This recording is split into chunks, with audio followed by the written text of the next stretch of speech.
So today's very humble message is that life is not a race. If it was a race, we would be fighting who's gonna die faster. But all we are doing is trying to prove things to each other, trying to stand out, trying to impress, constantly compare ourselves to standards that don't make no sense. So this is my message for the day, and if you have clicked on this video, you needed to hear this. I think each of us needs to hear this and remember this every day. But we're only human, and this is very hard for us to remember because the whole society is built on structures that make us paralyzed in the brain.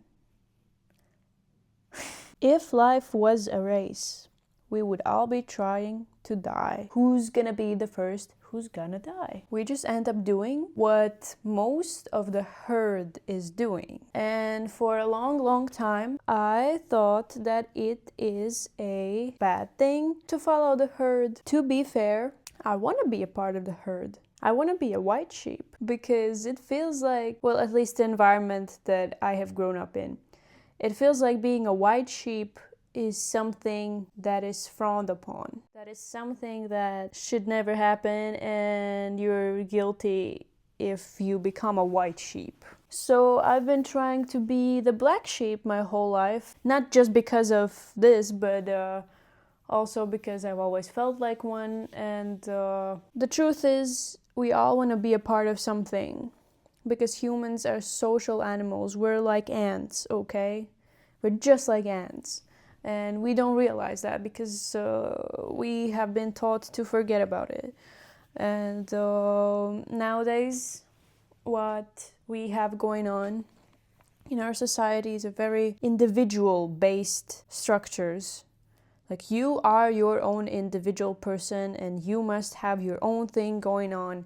You must be unique and stand out and hustle and have your business and do this and this to be seen as worthy and to be seen as this is the standard that I want to be seen as a better human being is to be independent, self-sufficient, and unique, and brave, and go against the stream, be the black sheep. That is the trend of these days. As soon as you don't want to do this anymore, you don't want to race life in this sense, and you don't want to spend your whole life trying to achieve this standard because you know you will die one day, so you don't want to race. As soon as you understand that, you lose all the meaning of the things that are happening around you and the things that you've been trying to do. The meaning in things, the truths in there, they're not true anymore. Of course, it's still very, very hard to unlearn the old ways. Yet I still think it's possible to change. And it's still possible to always change your life no matter what stage you're in. And I'm not talking only about myself. I do believe that we have so much proof in this world of so many interesting and different people. So many people have radically and drastically changed their lives in so many different stages of their life. Either it's, being very young and doing something radically different, or being very, very old and doing something like that. It doesn't matter. You can be in any stage of your life. You don't have to be a specific age. You don't have to be in a very specific setting to do something. And I often hear people being so scared of changing their ways because it's uncomfortable and they feel like they will run out of time and they will not have enough time in their life to change as many things as they wish to change about themselves and their ways. And that makes me so mad. That makes me feel so weird, because when you widen your mind, when you open your perspective to new ideas and new ways of living, and it feels like your guts are screaming that you have to follow this new path and you have to try a different life, or for example, like new habits or a new routine, or switch the country that you're living in, or just a city, or a different flat, or a different space of living, or like anything, or new mindset or new ways of eating or new friend groups or new activities, new hobbies that you want to try. I'm talking about all of those things. So I'm not speaking about just one specific case of change. So when you feel like you want to expand and you want to explore and you put this excuse on top of yourself that I can't do it because I don't have enough time, or I will never be able to do this, and I'm panicking and stressing because all I've known before this is a lie, and I know people who feel like that, and the first thing that I always think of when I hear this is just I'm just so happy that they feel like that. I'm so excited that they feel like that, and I'm happy for them. And I'm talking about myself as well as like I've been in this situation and I will be in this situation a lot more times in my life, and I have been friends with people who have been in this situation. So from my inner perspective as well as the outside perspective of somebody else, I know how exciting this is because it's so scary. The ground beneath you is breaking and falling apart and you are literally dying. Your old self is dying and you're stepping on another brick of your staircase of this journey of life. And when I say staircase, I don't mean that it's like a perfect staircase going up. It's like these mountains and this journey that goes in this knot, and it doesn't go in a perfect circle or in a perfect line. That's not how I visualize life. That's not what life is. As I said in the beginning, the life is not a race. If life was a race, we would all be running from the beginning point to the end point, and it was a straight line. And that's how most people live, by the way. As I said, this is a very important thing to remember for each of us. It is so exciting to lose the ground beneath you. It is so beautiful to feel like you're falling apart. And it's freaking scary. It is terrifying. And when you learn to find excitement and this wave of this vibe of possibility, this freshness, this blank, fresh page of feelings and space that you feel that are coming in your life, when you learn how to notice that in this shift and not focus on what? Ground beneath me is falling apart. I'm gonna die. Everything's gonna leave me. I'm gonna lose this and that. When you learn to see that now life is giving you opportunity to be different. When you learn to see that, you're the winner. You're the winner there. So don't be afraid of letting go. That's an easy way how to say this. There's nothing that I own in this life. I don't own anything. I'm not attached to anything. Like, I love so many things. Okay, let's rephrase this. I am attached to everything, but I own nothing, or something like that. In fact, it was the opposite way. I own a lot of things, but I am attached to nothing. So it's the opposite way of how I said it. I love these plants that I have all over my space, all of my jewelry, all of my furniture that I have bought with my own money, all of the things that I own.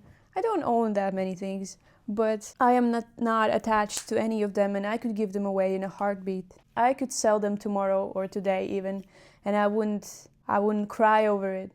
Or I would lose my whole identity today. I would give all of my life away today, in this very moment.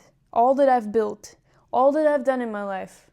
I've built so many things around me in my life, but none of them mattered so much to me that I wouldn't be able to give it all up in a second. That's why I was never interested in so many of the pathways that society was pushing on me. And still is, it's a constant fight of push and pull. But I see beauty in that as well. Because so many people choose to live in a way that is so foreign to me. And my way of seeing things and seeing this life is so foreign to so many people. It scares me. It really scares me. This is what we talked about before. What scares you is literally a trigger point. The things that trigger you and make you feel uneasy, they help you rediscover parts of you that you have neglected or a part in you that you don't know well enough yet. And there's this huge possibility to dig deeper into your triggers and discover what it is that I cannot accept about myself, that I need to learn how to accept and embrace, so that I could see with more loving and clearer eyes the things that trigger me and heal that. For example, I think astrology in my chart perfectly explains it as well, but that's a different topic. Right now, what triggers me the most is that I cannot have everything I want to have in this moment, very exactly in this second. That I cannot travel, I cannot just buy those tickets and just leave because money, because this, because that, but like I just want to be a traveling monk, basically. That's what I've always wanted to be. In my deepest, truest desires, it triggers me that I cannot be moneyless, and I cannot not own any things, and I cannot stop building a nest. It triggers me that I am building a nest in this space. It triggers me so much that I am living somewhere for a long time now. And that is, oh my God, I'm gonna cry. That is a big trigger point. And I live with this every single day, and I've been living with this every single day for, 2 years or maybe more. There have been moments at night or some other time of the day where I have come to a conclusion that I genuinely am afraid building a safe space and not doing anything and being stable. I'm afraid of doubling down into something. It's still a very active fear. I'm afraid to commit to a certain life. I think it's more about the physical location. I'm afraid to commit to a physical location, okay? I'm a Sagittarius rising and I'm a Pisces sun. If any of you know, you know. I cannot tie myself down to a physical location. Sagittarius is a very expansive sign. It's literally the sign of travel, spirituality, and philosophy, higher knowledge and higher learning and traveling and always expanding. And it's very hard for me to stay in one physical location. And the longer I stay in one physical location, and the more I feel like I have to find a job and just be in one place and to have a routine of a job and to have a routine of some learning or something, I feel like I'm stuck. I'm so stuck, and I don't want this. The society is built in the opposite way. Most of humans live in the very opposite way. They have a stable job, a stable house where they have built a family or pets and things that they own. And I don't want to own a single thing, to be honest. I never wanted to own anything, and it's very hard for me to buy things, to use my money to buy things, to use my money to buy furniture. This is the hardest thing I ever had to buy. The bed that I'm sitting on right now is the hardest thing I ever had to buy. Not only physically to put it together and put it here, but like mentally, that didn't feel right at all. Like, I wouldn't have a place to put my clothes and I wouldn't have a place where to sleep if I didn't buy this bed. Because I didn't have anything. I didn't have that, but I had to buy my own bed. I hated that. Didn't want to do it. It felt like I'm wasting money. I would have rather slept on the floor. But, I ended up buying whatever. I also feel like I don't want to buy clothes. I'm being very specific in giving you examples from my life right now. So this is not a very general video anymore, but I'm speaking from this perspective of not being attached to any physical things or physical location. And it makes me feel very triggered that I am staying in this physical location. And what do I need to do to change that? How can I improve? I've tried, and it's been a long time, and none of it has really worked and helped me. And I don't know what to do. I don't know how to live, what routine and what people to find that have the same values, that would still allow me to be me and have my own personal autonomy. And I haven't found the right community that feels the same way. Because people own cars, people own houses, People have jobs, and I'm not saying that I'm describing a full hippie lifestyle, but it sounds like it. I know I said some monks live like this, or hippies live like this, or free people live like this, and I know it. Maybe it sounds like I'm describing them. I could be, yeah, I could be one of them, and I could fit in very well, I think, but I just haven't found the right people that would really inspire me to do that. I just have to live and continue breathing and living and showing up, expressing the things that I love doing, and be open and vocal about the things that I want to achieve. Let me be a monk that's traveling over the world and preaching, that's constantly learning and spending all my days exploring my triggers, making my inner world a better place. And that's what I've been doing. I think that's what I've been doing unintentionally, because I haven't had a job now for some months, almost 3 months, and it has been a crazy time, but also an amazing time, because the past versions of me inside of myself have been screaming to fill my days up with this corporate thing, or fill my days up with something that has a routine of this and this, because that's all I've ever known. Of course, I've had moments in my life where I haven't worked before, and they were the same, they were even worse. They were even worse because I was fresh out of high school. I was so happy that nobody's gonna need anything from me anymore, I can just chill. But that's not true. You have to survive. And I have to make this space livable, so I need resources. Anyway, I'm speaking in circles. Life isn't a race. Life isn't something that you can take so lightly as to think that you need to live your life proving some things to others. Because others think the same way.